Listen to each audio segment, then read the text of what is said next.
So let us begin. Welcome, Compact Signers, to our 2025 Q2 briefing session. I am Kim Borman, Executive Director of the Boston Women's Workforce Council, and will be today's moderator. Our program today is entitled Creating a Fairer Workplace, a conversation with Siri Chilazi, co-author of the book, Make Work Fair. Siri is a senior researcher with the Women in Public Policy program at Harvard Kennedy School of Government, and she's an internationally recognized expert in gender equity. Her work is cited quite often in media outlets like the BBC, Forbes, Fortune, the New York Times, and of course, the Harvard Business Review. And I say, of course, because Siri is a triple grad from Harvard, having a BA in chemistry and physics from Harvard College, an MBA from the business school, and a master's in public policy from the Harvard Kennedy School. Using a phrase that works best in Boston, Siri is wicked smart. I met Siri in late 2022 when she and her co-author, Iris Bonet, were just starting to compile, I think, the evidence-based content that makes this book so insightful. It was a chance, she said, to provide tools to employers that had proven successful in promoting equity at workplaces. Wow, promoting equity. How things have changed in a few short months. But more on that in a little bit. We'll start today with remarks by Siri. We'll then dive into how Siri's ideas work in the context of today's political challenges. And finally, as I said, we'll try to answer any questions that you may have on the topic that haven't been addressed. A few have already been sent in by the audience, so we'll start there.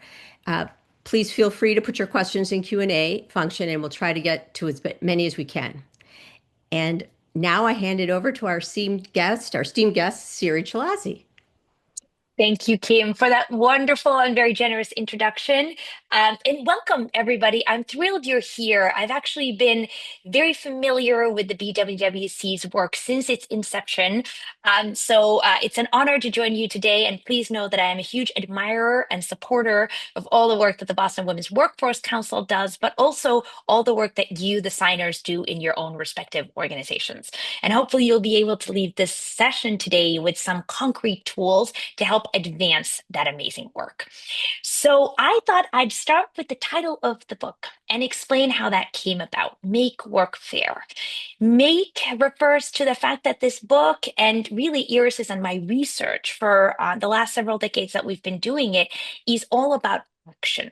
My co-author Iris and I are both behavioral scientists, so we study how humans behave in reality, not according to theoretical models, but actually. And then if we want to shift behaviors, how we can do that. Work, of course, refers to the fact that our work in the book is mostly dealing with the workplace, but all different types of workplaces, small companies, large companies, across sectors, across industries, and around the world. Because in fact, we have quite a robust evidence base globally of what works and what doesn't to advance fairness in all different types of organizations and workplaces. And then finally, the word fair. This is something that we actually selected as the cornerstone well before the current moment, about a year and a half ago. And one of the primary reasons, there's two primary reasons actually. The first is research shows that fairness is a universally shared human value. Around the world, fairness is a concept that people endorse and rally behind. People often tend to prefer fair processes that result in unequal outcomes to equal outcomes that they perceive to have come about in unfair ways. And we also see that children as young as 4 and 5 years old develop a very keen sense of fairness and display very strong reactions to perceived unfairness. So we thought that fairness could be the common ground from which to build, a common goal to articulate and say, if we all agree that this is something that we want, that we think workplaces should be fair, then we can have a rational and evidence-based debate about what are the ways that can get us there, what actually works and what doesn't. And in fact, part two of why we chose fairness is precisely because we have seen this in action with all the leaders that Iris and I have spoken to over the years. Sometimes if our presentations are titled including the words women or gender or equity, and those sessions are voluntary, the senior leaders, who are often men, who we want to be in the room hearing the message, don't self-select into those sessions because they think, oh, this is about the women, right? But when we ask senior leaders, well, do you think it's part of your responsibility to run a high-performing organization? Do you care about identifying the best talent, bringing those best people in the door, and then making sure that they have the conditions in place to do their best work for you? We've never encountered a senior leader who didn't realize that that was part of their core job. And so the second reason we titled the book Make Work Fair is because we felt like fairness as a concept could be something that appealed to people at all levels in an organization, in all different types of roles, whether something like HR or DEI is officially in their remit or not. And I wanted to share just one quick example based on research of how we actually can make work fair in a way that works, in a way that's based on data and evidence. Iris and I and three of our co-authors had the opportunity to partner with a large multinational corporation with more than 100,000 employees in more than 100 countries. This is a telecommunications and engineering firm. Their workforce globally is about 75% male, given the industry that they operate in, and their managers are about 80% men. So this firm had collected the data, and they had an aspiration to increase the diversity of their company in all the more than 100 countries that they had operations in. Many organizations that find themselves in this position turn to a tested and popular approach that has nonetheless not been found to be particularly effective, and that is training, especially diversity training or unconscious bias training. We actually have 5, 6 decades worth of really high quality research that shows that while people often like trainings, while they leave saying, oh, I learned all the stuff I didn't know before, those trainings don't result in behavior change, whether it's 2 weeks later or 6 months or 18 months later. And as I mentioned earlier, as behavioral scientists, our ultimate goal is changing those measurable, observable behaviors. So we pitched something else to this company. We said, please don't do a training, but let's try something else. Let's intervene with managers who have raised a requisition for an open role on their team, but who haven't yet received access to review the submitted applications. And let's see if showing them a 7-minute video that talks about the hiring decision that they're about to make, about the importance of that decision, that talks about diversity specifically and how they should factor that in their decision making, whether that kind of video could shift who actually gets hired. So the video was timely because it was delivered to managers right before they were about to make the hiring decision. It was targeted because the content was all focused on the hiring decision. And specifically, we encouraged managers to think about the skills that were already represented on their team and what skills might be missing. And then to consider how a potential new candidate to join the team could round out the collective competence of the team. And then we did one more thing, which is the video featured senior leaders, well-respected business and HR leaders from this company that employees knew and were familiar with as the spokespeople for the training, not some random externally hired facilitator. And then we ran an experiment where some hiring managers received this video to watch and others continued to hire in a business as usual fashion with no video.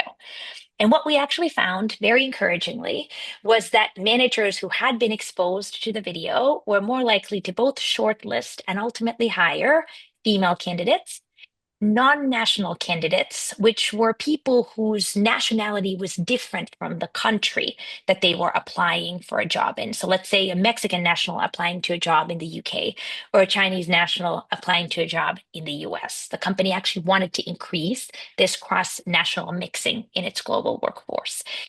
So women were more likely to be shortlisted and hired, as well as non-nationals. And we saw the biggest effect for female non-national candidates, which were the group that had been by far the least likely to get shortlisted and hired before the intervention. So I'm sharing this story as an example of what we propose in our book as a framework for how to actually make work fair. It's not a program some new big, initiative or task force or training that you have to launch. But making work fair is all about making small changes to the things that you're already doing, tweaking your existing ways of operating. So in this case, the company made fairness count first by using data to identify the status quo, recognizing that men are significantly overrepresented in their hiring, and then picking or sort of focusing on a specific goal, which was to increase the hiring of women and non-nationals. They then made this small tweak, adding the 7-minute video into the hiring process and bonus points for partnering with us for doing a rigorous evaluation to test whether that small change actually worked as intended before it was rolled out to the whole company. So that's making fairness stick, making those small changes into our daily ways of operating. And finally, the company also helped to make fairness normal by emphasizing, actually, as part of the script in the video, that they build on the research that shows that diverse teams make better decisions, and the core value that the company has, saying that they want to reflect the diversity of the societies that they operate in. So by reminding employees of those two facts, they made diversity the norm. Excuse me, and they suggested that hiring more diverse people is the kind of behavior that is acceptable and that is expected of managers. So the company made fairness count, it made fairness stick, and it made fairness normal, which is exactly the roadmap that Iris and I suggest is the roadmap we all should follow in order to make our work fair. I'm really eager to hear your questions, so I'm going to pause there and see what's on everybody's minds. And I look forward to diving into all the concrete ways in which we together can make work fair. Thank you, Siri. Great insights. Really great book. I recommend it to everyone. Uh, there's Let's start with the elephant in the room, which is that Mm, your book was released mm, on mm. January 25th, 2025, a week after inauguration. Can you Yeah. tell us how your work has changed since January? Mm. In a way, not at all, and in a way, massively. The way our work has changed, not at all, is that the facts are the facts. The data is the data. The evidence is the evidence, right?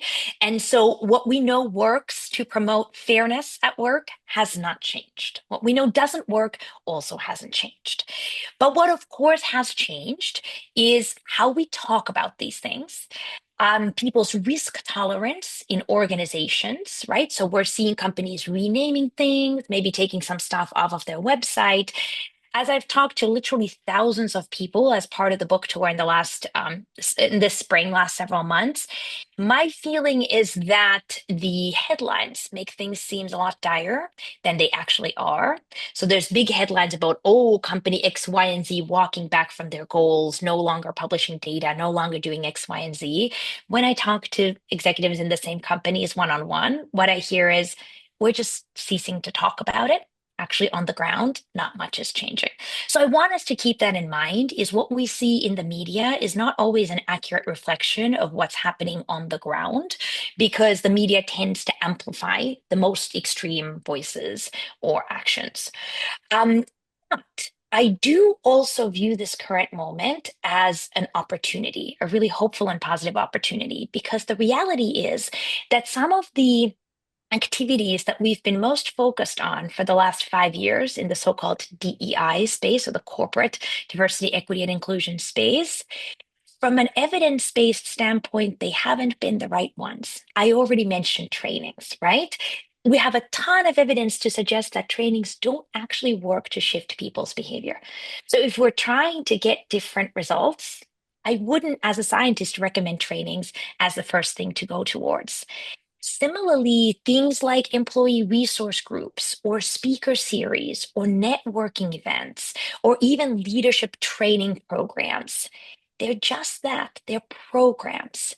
They're off to the side. They're separated from the daily flow of work. So when you're looking at your super busy packed calendar and you're going through doing your actual work, then you see, oh, I have this 1 hour online training module to complete. Or, oh, I was supposed to go to this allyship meeting. That's all separated from your everyday decisions around Who do I give feedback to? Do I speak up in this meeting? Or if I'm facilitating in this meeting, who else do I invite to speak up? What do I write in my emails? Who do I hire? Who do I recommend for a promotion? And it's those everyday small decisions, small and big decisions, that actually shape how fair our organizations are. So I think this moment where the words DEI, diversity, equity, and inclusion, are being questioned, and some of the most popular practices of the last few years are being called into question. I think this is actually a great opportunity for us to pivot from what hasn't been working as well as we need it to work towards things that are going to be much more likely to deliver us the real measurable results that we're looking for. It's very interesting what you're saying because we're hearing the same thing. Mm, But when you change the language, you will have employees who feel like you're backing away and that you're being complicit. How do you make the message of, that how do you make the message internally, even more than externally, that no, we still are doing the things that make a difference, but we're just talking about it differently?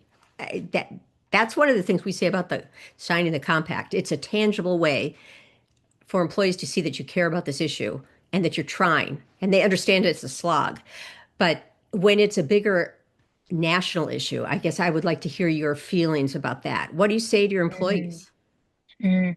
There's this tension, right, between saying that you care about something and maybe doing something quick and splashy to signal that you care about it. Think of all the social media posts, right? Big pledges that companies made to pledge $100 million for this and that, equality initiative. Uh, that's one thing. A whole different thing is actually doing the unsexy, silent work on the ground to deliver on those promises and on those values. And what I see is and that work, right? Retooling your hiring processes, changing your promotion criteria to ensure that they're not biased, conducting a pay audit and making adjustments as necessary to make sure that we're actually delivering on our promise of equal pay for equal work.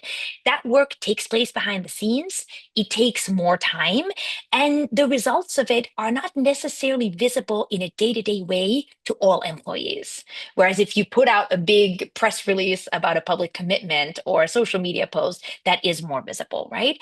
But that doesn't change the fact that the silent work behind the scenes is often more impactful.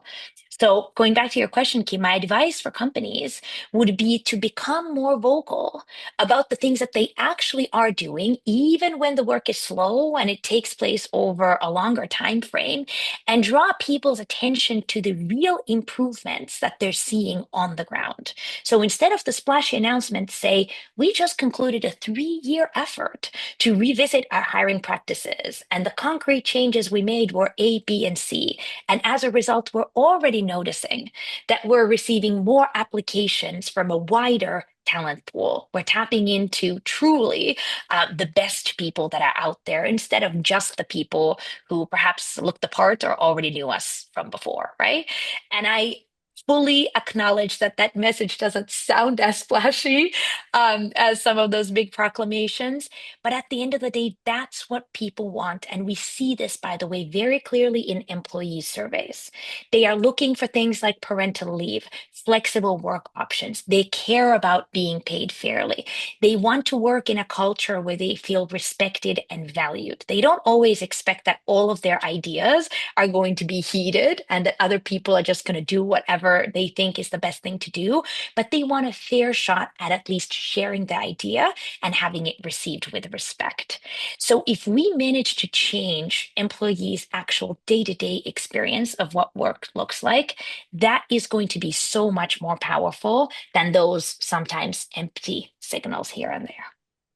Are there any quick fixes while you're doing some of the longer Mm. things as a company? What are some of the quick fixes you could do that would sort of signal that, hey, we still care about this issue and we're still trying? Yeah. Um, so let me give you a few real world examples. Parental leave.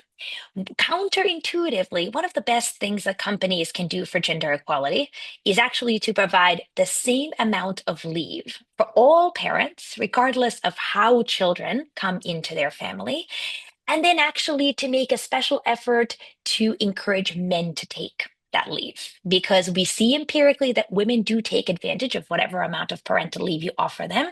But there's still a stigma against men stepping away from work and taking time off to care for family. So we have to create a culture through senior leaders role modeling, taking time off, through managers actually receiving the news positively when an employee comes to them and says, hey, there's a child is about to come into our family, right? Instead of, oh, how long are you gonna be gone for? How are we gonna figure that out? Couldn't you come back 2 weeks earlier, right? When managers react that way, it's a very clear signal about whether this is tolerated or not in the culture. So we have to, make this up and down effort throughout all ranks in the firm to make sure that people stepping away for a couple months is actually something that we embrace. So that would be an example of a quick fix, a policy change followed by some senior leaders being role modeling the behavior and then managers being actually supportive. I wish more companies were more open and transparent about how they're handling pay. So if you're already conducting an annual pay audit, how about releasing some of the results to your employees internally? Of course, you might not want to share individuals, people's salaries, but actually share, we ran the following regressions and we saw that there's no gap at all or only a 2% gap, for these roles or in this function or in this division. That's the transparency that builds trust among employees that there actually aren't gaps, even though they anecdotally might feel underpaid compared to a colleague. If they've, talked to a colleague who they perceive to be at the same rank and then that colleagues make $10,000 more a year than that's going to make them feel underpaid in the moment. But if they trust that you're doing what you say you're doing in the back end to have a fair pay system, they're more likely to not leave or not get really disgruntled. So that's another option. The first option is making actual policy changes. The second option is to be more transparent. And then I'll give a third option, which is to start changing people's experience on the ground. A very easy way to do this is in meetings or in email communications. Could you make a small tweak to what you and other senior leaders are doing by, for example, starting to thank everyone who contributed to a piece of work publicly? Often there's one person presenting, right? But there were 10 people behind the scenes who contributed to that PowerPoint deck or to that analysis or to that client pitch. If we want to shift toward a culture where people feel fairly recognized and rewarded, what if we started with a simple step like just actually naming all the people who contributed to the work and maybe even spreading the opportunities to represent that work and go out to conferences or be the person who presents at the front of the room more equally? That will take a while to be adopted throughout the whole organization, but you, with your own people, with the people that you work with regularly, can start today. And you can ignite a cultural transformation in your whole organization starting today. It's extremely interesting because I could see that being used by both large and small groups. And that was our next Yeah. question for you. So the Boston Women's Workforce Council just finished up working with the Massachusetts Secretary of Labor on implementing the Francis Perkins Workplace Equity Act, which you probably are familiar with, and it was passed last Yes. year. And there's a reporting aspect of it that we just put the report out in June. And one of the things that we found, probably the most compelling, was Mm.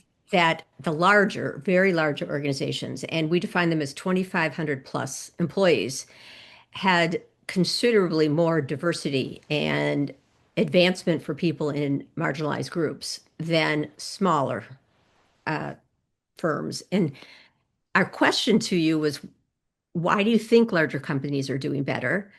Well, I guess I Mm. should start. Do you see that too? And why do you think that is? And then what are some of the things that you could recommend that a small or a mid-sized company can do when they don't have the resources of, a huge company? Yeah, it's a terrific question. And while this hasn't been studied directly, indirectly, we have a pretty good sense for why this is happening. And it relates to the structure and formality of processes. So, research has shown incredibly consistently that whether we're talking about how we run meetings, how we set pay, how we hire, how we promote, how we make really any decision, the more structure there is around that decision making, the less likely it is that bias comes in to influence the decision. Whereas when decision-making processes are very informal and unstructured, there's a ton of room for discretion and one-off exceptions. Well, those are the times when biases are most likely to flourish and negatively impact our decisions. And we see that structure and formality correlating with organization size. Because when you're in a small startup, you can get by when you have 5 or 10 people around the table by making decisions in a very unstructured, ad hoc way. At some point, once you grow and you start having hundreds and in the low thousands of people, it's too many people to make decisions that informally anymore. So you start putting in more structure, more process, more rules, more guidelines. So I think that is perhaps the main driver of the decision of this effect that we're seeing, where large companies have more diversity represented in their workforces, because decisions are being made more with more structure and thereby more fairly and more objectively. But small companies and mid-sized companies can learn from this principle too, because you don't necessarily need large HR departments. You don't necessarily need a people analytics function or, PhD statisticians on your payroll to still institute more structure into how you make decisions. This can be super simple. So for hiring, make sure that for a given role, every candidate you interview for that role, you've predetermined a set of questions and you ask all of those candidates the same questions in the same order.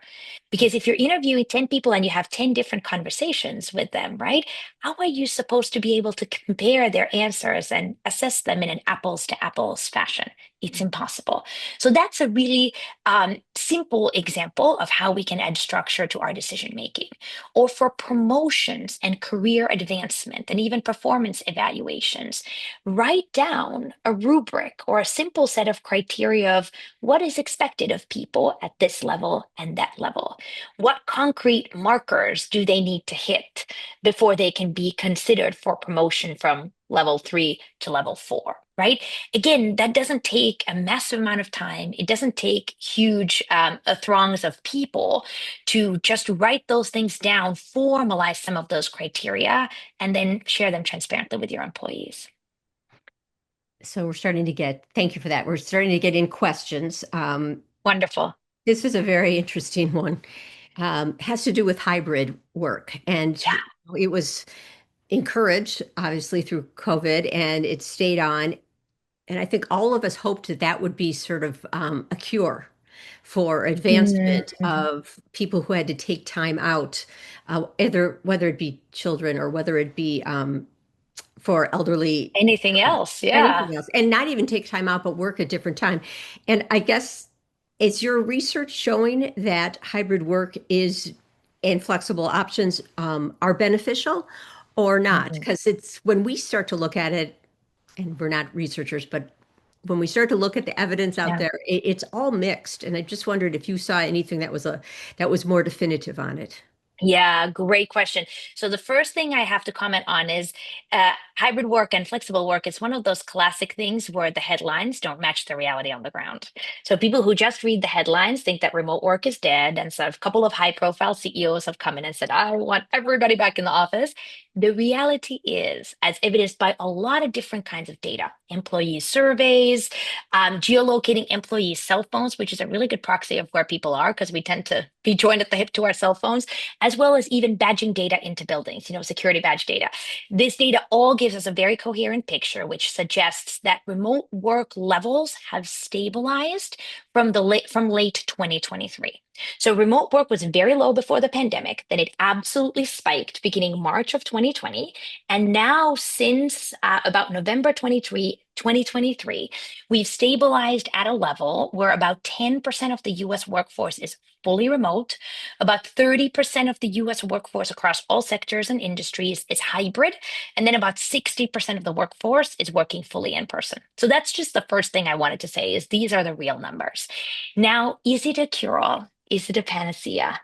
Sadly not, just like nothing else is, because it all comes down to how do we design processes, right? How do we implement flexible work. There's a lot of ways in which it really helps employees. We have evidence from the pandemic to show that the availability of hybrid work enabled a lot of parents, women, but also men, to stay in the workforce and to keep working at higher levels than they could have without the availability. Other groups of workers, such as people with disabilities, have benefited massively because, again, the option of remote and hybrid work allows them to show up in ways they couldn't have before.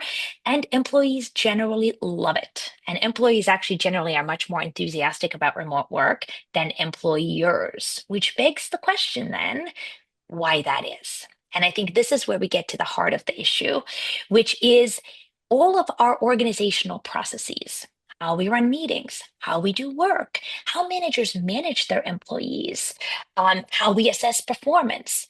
Those processes were all designed for a world that was in person, where managers could manage by face-to-face surveillance, right? I see your face in front of a computer. I assume that you're working, which of course wasn't true because employees do a whole bunch of stuff on their screens, right? And if I didn't see your butt in the seat, I assume that you're slacking off. Overnight, when we were forced to flip into a world of flexible work, we didn't take the time to redesign and retool those policies for a very different work environment. And we didn't also have the luxury of taking the time to help managers develop new skills for managing in a completely different environment. So it's actually not surprising that it was a jarring transition that particularly managers and people in the upper echelons of companies were just really thrown by because they didn't have the opportunity to actually learn to manage in a new different environment, and they weren't supported by systems that would have helped them manage in a new environment. So that's the key. Flexible work can work phenomenally well, and it can indeed help to make work more fair. It can help to make many underrepresented group of workers become, stay in the workforce, get into the workforce, and become more well represented. But we have to consciously design for it. That's the solution. And there are companies who have done that. Have you started to see that happen at different places? There's many companies. We feature a lot of examples in the book. Dropbox is an interesting example. The tech company that offers cloud storage, they went fully remote, and they still are fully remote. They bring employees together for quarterly collaboration sessions in person, and then otherwise everybody is at home. They've been conducting surveys throughout. Employees are loving, by and large, the new ways of working, but they've also developed systems to help remote work be more smooth. So they have new handbooks for how things are done. There's another fully remote company called GitHub, another tech company that has almost like SOPs, standard operating procedures that exist online on the internet that people can constantly modify. And in those documents, people are recording decisions that were made, what happened in this and that meeting, so that it's really easy for people to stay on top of the information flow, for example. They're basically writing down stuff that previously would have been communicated verbally in the in-person office. Got it. So another question we had from the audience is, we recently launched a performance review system. The issue of fairness has come up frequently as some employees aren't confident that their managers can fairly assess their performance. What are actions that we can take to make our process more fair? Also, how could we communicate those actions to build more confidence in the process itself? Mm. Let me pick up on that second point. I love that you raised this idea about communication. I would encourage you, as much as you can, to be transparent with employees about the changes and say, look, when we changed the performance evaluation system, we did this because X, right? We changed from A to B because evidence shows, or we had seen in the data that such and such was happening. So explain to employees the rationale. There's so much research out there on what the most objective, most fair, and least biased processes look like, that hopefully, and I'm happy to help, I'd be delighted to be in touch after this, to share some of the evidence base that you can even share with employees and say, research shows that when we do it like this, it's more likely to result in objective and fair outcomes. As for the first part of your question about employees' concerns that managers can't evaluate them fairly, I have to say, I think it's a very fair concern. Every organization that's ever been studied for their performance evaluations, we see these patterns where managers are just different in how they rate, right? Some managers are lenient, some managers are more harsh, some managers do tend to exhibit more bias in favor of or against certain categories employees, and others don't. So there is a little bit of a luck of the draw element that we should try to remove. So how might we do that? We could increase auditing where managers are expected to justify their evaluations to either HR or to their own manager, so that there's, in a sense, a calibration element. We could also do this through technology. We have technology available now that can look at a write-up and compare the length to make sure that managers aren't writing 500 words for one of their direct reports and 200 words for all the others. This technology can even flag gendered words and see if managers are, commenting on one person's brilliance and leadership skills. And then for another employees, they say, "Oh, you're so warm and kind. We love having you on the team. Everyone thinks you're so great," right? So nice. So that might be flagged to a manager and say, "Wait, why are you commenting on one person's brilliance and another person's niceness?" Hmm. We can do things like make performance evaluation prompts more specific.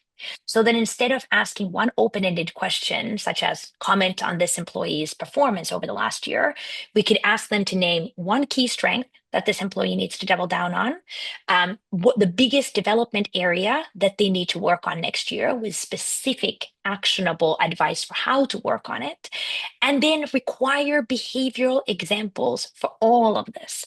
So that instead of allowing managers to get away with saying things like, "This person's not ready for promotion," or "they lack executive presence," managers list out specific things that they've said or done that indicate that they're not ready or that they don't have executive presence, whatever that means. So there are actually a lot of really specific concrete things that we could do. Are there particular, and this is another question from the audience, particular stages in a woman's career, like entry-level roles Hmm. during parenthood, mid-career, where there's more risk of falling behind? And if so, are the challenges, do the challenges remain fairly consistent throughout her working life? I guess Hmm. as it's a comparison. No, they're always the same, or do they differ where you are, depending upon, I guess, where you are in your career? It's a really good question. So we have evidence suggesting that pay gaps among, for example, MBA graduates, or actually even college graduates, that's a different study, emerge right away. So people who graduate from the same school with the same major, with the same GPA, who go to a similar job, management consulting law, whatever that job is, um, we're seeing a single-digit pay gap right from the get-go. And as you can imagine, over time, as people get raises based on their original base salary, those gaps only compound. Your intuition is correct in that parenthood is a key moment in time where the career trajectories of women and men really diverge, even though, as I always love to remind people, men also have children, right?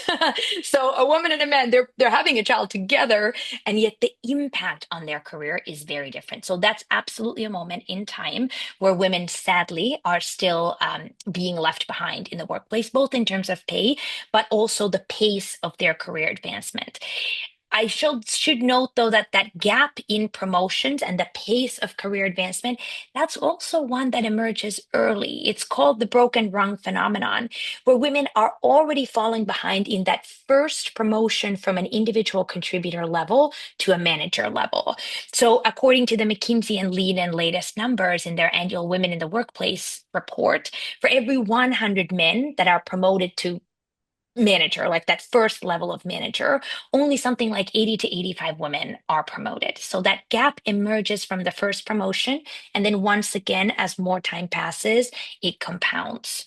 So the more we can nip these things in the bud early and make sure that from the entry level, it's not just the hiring piece where companies are actually doing much better these days, but it's once people are in our organizations, are they getting the same access to high visibility assignments, high profile assignments, mentors, sponsors, opportunities to interact with the senior leaders who can help both become mentors and sponsors for them, but also concretely advance their career? Are we making sure that the not just that glamour work that I was talking about, the high visibility assignments, but also the so-called office housework is divided equally. So things like booking meeting rooms, taking meeting notes, ordering the birthday cake for the colleague whose birthday it is, right? These are all things that we agree are lovely and important, and someone has to do them. But we also have data to show that women spend about 200 hours more per year on average doing this kind of lovely housework that makes everyone's lives better, but that you're not going to get promoted for, right? No one's going to say come promotion time, oh, she always gets the birthday cakes for other people. We should definitely promote her. So every hour spent on that kind of collective housework is time away from the promotable work that you could be doing. So we have to make sure that that is also divided equally among women and men in the office. You focus in your book on changing systems and processes, Yeah. almost in lieu of personalities, because personalities are harder to change. um, but if these changes are not coming from the top, then there's a problem. So we have lots of HR people in the audience today. And what do our leaders in HR do when it seems like leadership is deprioritizing, shall we say, DEI initiatives? Mm, mm. And it So might be because of financial concerns, but how do you talk to that? yeah, yeah. System change is absolutely the answer. But the good news here is that systems can change from the top down. They also can change from the bottom up, or better yet, both at the same time. So let me give you an example, a real world example that I think is so powerful with this. And this example comes from the BBC, based in London, but obviously a global media organization. One of their journalists, a gentleman named Roz Atkins, who's been there for 20 years, he realized a few years ago that even though he was the presenter or the anchor of a nightly primetime news show, and he cared very deeply about making sure that his journalism was reflective of the world that he's reporting on, he actually had no data on who he was featuring on his show. And so instead of waiting for, HR to generate that data or something, he took matters into his own hands and said, we're going to generate this data ourselves. So every night after their 60 minutes on air, Roz and his 3 to 5 person team, they would spend 2 minutes counting by hand. They had a paper, post-it note and a pen.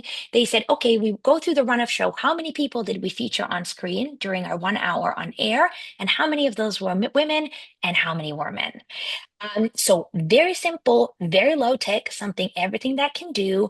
And once again, embedded into what you're already doing. Not an expensive new program, but you just did the show anyway. Now I'm just taking 2 minutes to actually count and tally whom I featured. So they kept counting for a month, and they averaged out the numbers and discovered that they were only at 39% women, a lot lower than they had expected. And the world, of course, is not 39% women. So Roz and team set themselves a goal of getting to 50-50. And among other things, they started being a lot more mindful about cultivating a more diverse set of contributors. So they used to have the one guy whom they would always call when there was an aviation related news story, as an example. But there's, of course, a lot of people in the world, a lot of different kinds of people who have intelligent and insightful things to say on aviation. So they pulled together a roster of 5 aviation contributors and rotated among them. It was a win because more valuable perspectives got represented, but it was also a win because they were able to feature more diversity on screen. And within 4 months, Rod and his team had gotten to 50-50. Hmm. So this is something that everyone can do in their own work.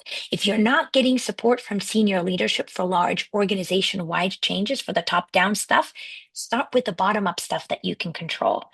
And I should give the coda to Roz's story, which is actually even more hopeful because once they had sort of established this database way of working on their team and proven the concept, they then started sharing the approach with other teams. And Roz had no budget available to incentivize people. He had no organizational authority to compel anyone else to join him. But he just went to other journalists he knew, who he also knew shared his motivation for creating really high quality work, and said, listen, we developed this approach. It's really helping us to generate better journalism, to get better, more diverse contributors on air. You might benefit from this too. Here's what we're doing. Take it or leave it. And fast forward to today, 7 years later, more than 750 content creating teams within the BBC globally are members of the so-called 50-50 the Equality Project. And they've also enrolled more than 150 external partner organizations in media, in journalism, education, and elsewhere. So you just never know how far and wide the change will spread when you start with something that you can control in your own work. Another question from the audience has to do with sort of some of the discussion that we have been seeing about boys and young men Mm, falling behind in certain areas, like educational attainment. yeah. Does your research show any of this and is it the same trends? And are there ways that we should be mindful um, that we make sure that everybody has the same, effort and the same opportunities? Totally. This is a super important question, and multiple things can be true at the same time. You're absolutely correct. The data is clear that men are falling behind at all levels of education, K through 12 and higher education. Deaths of despair from suicide, from drug addiction, and those types of causes disproportionately hit men. So these problems are very real. At the same time, it's also true that women continue to be underrepresented and overlooked in the workplace at all levels. Well, I should say in many areas of the workplace. There are occupations like heal occupations, health, education, administration, and literacy occupations that are actually female dominated, where we would benefit tremendously from having more men as nurses and teachers and role models in those fields, just like we would benefit tremendously from having more women in STEM, science, technology, engineering, and math occupations, for example. So my work tends to focus on the areas where women are behind today, but there's a wonderful book that I'd love to recommend. It's called Of Boys and Men, written by Richard Reeves, came out, I want to say maybe 2, 3 years ago. And Richard has done a phenomenal job pulling all the data into one place. He makes really evidence-based arguments and provides concrete solutions for how we can help close gaps in those areas where boys and men are behind. Uh, this is an interesting question. So, do you think AI makes work more fair, or does it have its own Mm. bias and it shouldn't? What's your It opinion? depends entirely on how we design the AI and how we implement the AI. So technology has a lot of promise and a lot of potential to make work more fair, primarily because one algorithm is so much easier to debias and fix than thousands or millions of individual minds. Just like you were saying, Kim, earlier about fixing ad systems versus attitudes. Changing attitudes is really hard. There's actually no evidence to suggest that we can fundamentally debias humans or fundamentally change how our brains process information. Thankfully, there's a lot of evidence that by changing systems around us, we can still debias the decision making itself. But so, yes, AI holds a lot of promise, but we have to test it rigorously before it's unleashed to make sure that the decisions that AI is making or the data analyses that it's creating for us are not in fact biased. And that's the part of the equation that I'm most concerned about because I see all these black box solutions coming out onto the market, companies saying, do we develop a bot that can do this and this and this?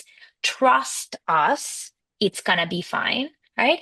And there's no external verification. There's no auditing by an independent body, by academic experts, or by anything else.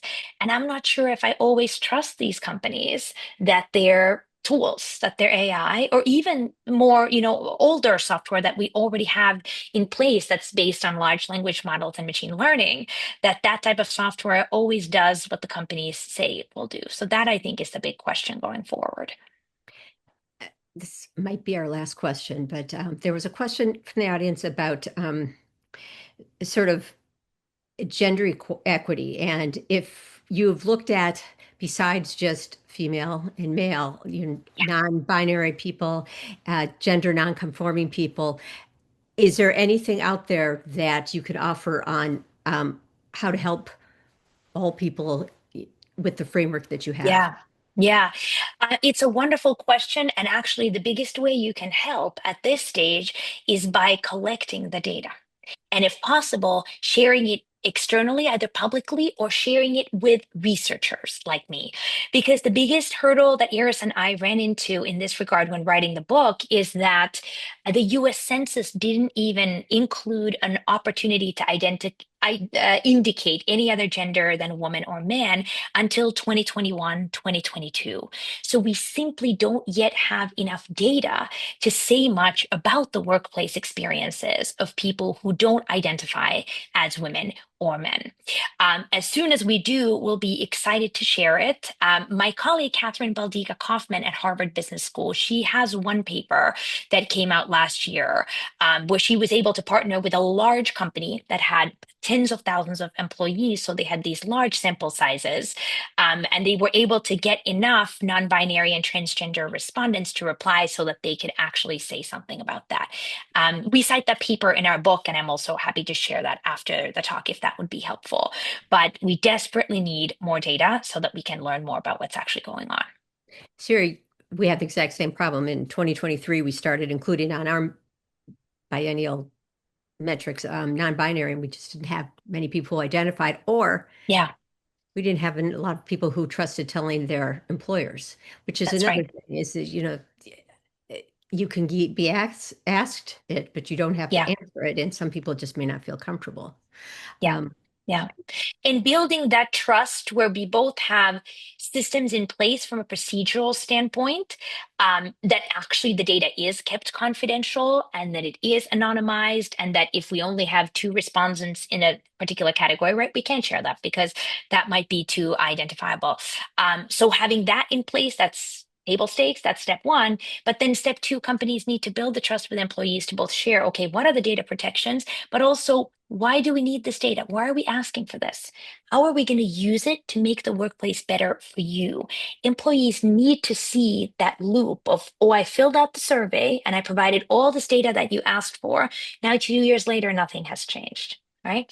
So we need to make the changes that we're instituting visible to employees to build that trust and the momentum to say, hey, we're asking for you to share your experiences, your data.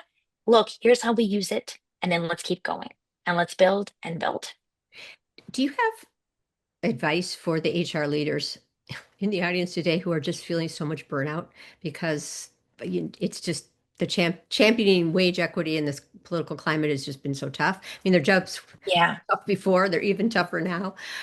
yeah. Is there anything that you can say to them that might Yeah. inspire? Well, absolutely the first thing I want to say is thank you for doing this absolutely essential work that you're doing. It is more important today than ever, but I also want to remind you that we're all collectively standing on the shoulders of hundreds of years of people who have been doing this work. In the 1800s, we had the suffragist movement. In the 1960s, we had the civil rights movement. In the 1990s, we call it women's advancement in the workplace, right? Then we called it diversity and inclusion, and diversity and equity and inclusion, and access and belonging. And who knows what we'll call it next? I'm calling it fairness for now. But the point is, this work is timeless. This work of us humans fundamentally wanting a fair workplace where everyone has an equal opportunity to show up, to do their best work, to do whatever they can, and then to get evaluated and advanced fairly according to their talents. That's what this work is about. And the way I am speaking about it now to senior leaders, circling back to the very first question you asked him about, how has your work changed and what has changed and what hasn't. The other thing that has changed is for the last several years, I didn't need to remind people why this is important because everyone remembered that creating fairer workplaces, of course, needs to be on the agenda. Now I have to remind them. And the way I remind them is I ask leaders, what's the number one critical enabler of your success as a business? Like real financial success, right? And they all come up with the same answer. And they say, our people. And I say, oh, that's interesting. Tell me more. And they say, well, we have to hire the best people.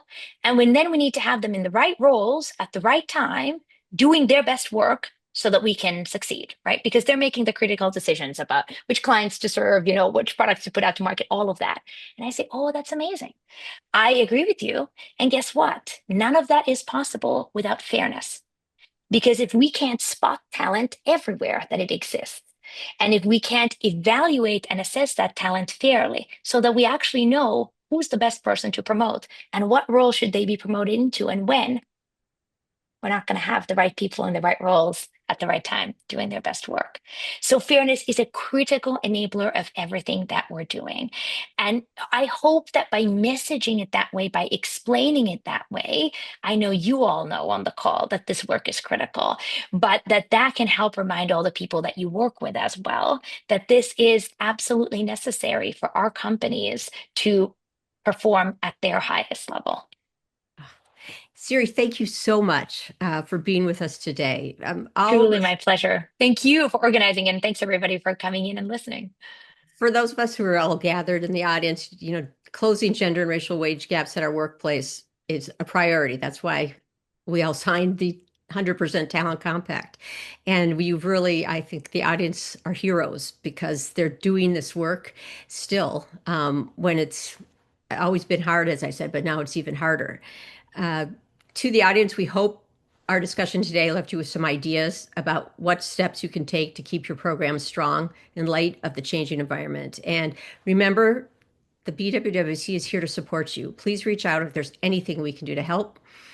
And finally, thanks to everybody who participated in our sixth wage gap measurement initiative. Siri will share the results with you when we release them in December at our Effective Practices Conference. We hope to see everyone there. And in the meantime, have a wonderful, wonderful summer. Thank you.